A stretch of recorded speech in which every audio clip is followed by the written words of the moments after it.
Guys part 2 అన్నాను కదా cleaning. ఇదిగోండి ఇప్పుడు చూపిస్తాను చూడండి. క్లీనింగ్ చూస్తేనే బాక్స్ క్లీనింగ్ అది కూడా చూస్తారు కదా. ఇదిగోండి ఇదిగో చూసారా ఎలా క్లీన్ చేస్తున్నాడు. ఇప్పటికి ఇది అయ్యిందంటే పార్ట్ 2లో చూపించాను కదా. ఇదిగో చూసాను నా పెన్సిల్ ఇది చూపిరా. నా పెన్సిల్ ఎలా చేస్తాడో చూడండి గాయ్స్. బిట్టు బాటలు ఎట్టుకొని మరి క్లీన్ చేస్తున్నాడు.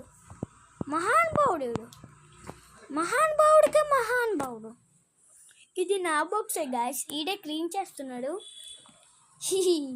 నా బాక్స్ తీసుకొని క్లీన్ మరీ చేస్తున్నాడు. నా బాక్స్ ఇది వేరేది గాయ్స్. చూపిస్తే షాక్ అయిపోతారు. ఇదిగోండి బ్యాగ్స్, మా బ్యాగ్స్, నా బాక్స్. ఇదిగోండి గాయ్స్. లైక్ చేసి సబ్స్క్రైబ్ చేసి కామెంట్ చేసి వెళ్ళిపోండి అనుకోండి.